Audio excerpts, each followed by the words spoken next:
लाडकी बहिणींसाठी एक खुशखबर आहे, की मी पाठीमागच्या वेळी एक व्हिडिओ बनवलेला होतो, की त्यामध्ये मी सांगितलं होतं, की आता 1500 ऐवजी ₹2100 भेटणार आणि ते कोणत्या लाडकी बहिणींना भेटणार ते पण मी सांगितलं होतं. तर आता त्या बाबतीत अजून एक नवीन न्यूज आलेली आहे, की फक्त 22 जिल्ह्यामध्ये ₹2100 भेटणार आणि बाकीचे जे 12 जिल्हे जे आहेत, त्यांचं काय?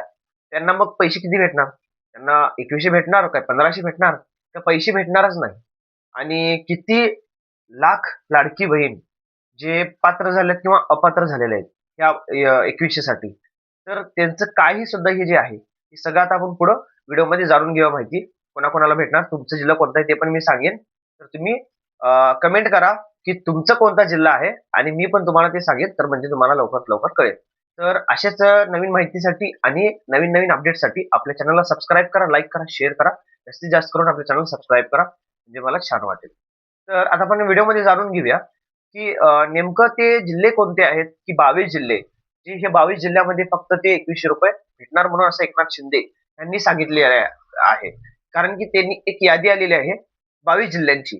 तर ह्या 22 जिल्ह्यामध्ये त्यांनी फक्त सांगितलेले आहे. तर ते 22 जिल्ह्यात जे आहेत ते तुम्हाला आता स्क्रीनवरती येईल. एक जिल्हे जे आहेत ते जे नावं त्यांची नावं येईल आता.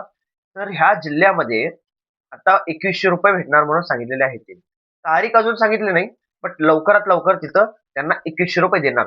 बाकीचे जे जिल्हे आहेत 12 जिल्हे, त्यामध्ये त्यांनी का सांगितले नाही? त्यांनी त्यांचं कारण काय? म्हणजे त्यांना भेटणार नाही का पैसे? तर त्याचं हे पाठीमागचं कारण जे आहे, त्यांनी जी पडताळणी करत आहेत, त्यामध्ये हे जे 12 जिल्हे आहेत, ह्यामध्ये भरपूर असे जे लेडीज लोकं आहेत, जे की ते अपात्र होऊ शकतात. हे जे बाकीचे हे जिल्हे सोडून जे दुसरं तुमचं कुठला जिल्हा असेल ह्यामधलं तुम्ही बघा एकदा. ह्यामधलं दुसरा कुठला जिल्हा असेल तुमचा, तर त्यांनी काय म्हटलेले आहेत, की ह्या जे बाकीचे जे जिल्हे आहेत, त्या बाकीच्या जिल्ह्यामध्ये ते अपात्र ठरू शकतात. म्हणून त्यांनी आत्ता फक्त 22 जिल्हे म्हटलेत. बाकीचे 12 जे जिल्हे आहेत, त्यामध्ये त्यांनी अजून एकदा पडताळणी करणार. त्यामध्ये जर त्यांना जर काय कळालं, की त्यामध्ये एवढी लाडकी बहीण आहेत, की त्यांना परत आम्ही पुन्हा पैसे देऊ शकतो. तर त्यांनी ते पडताळणी करून त्यांनी तुम्हाला ते पैसे देणार. आणि अजून एक गोष्ट आहे, की बाकीचं ई-के-वाय-सी बद्दल वगैरे, तर बाकीचे जे भरपूर असे लाडकी बहिणींचे जे आहेत, की आम्ही अंगणवाडीमध्ये फॉर्म दिलेला आहे आणि आमचे अजून पैसे आलेले नाहीयेत. तर त्या बाबतीत पण मी लवकर अपडेट देईन तुम्हाला. तर म्हणून अशा नवीन-नवीन माहितीसाठी आणि आपल्या असं पेजला सबस्क्राईब करा, आपल्या चॅनलला सबस्क्राईब करा, लाईक करा, शेअर करा. जास्तीत जास्त करून आपल्या चॅनल सबस्क्राईब करा. धन्यवाद.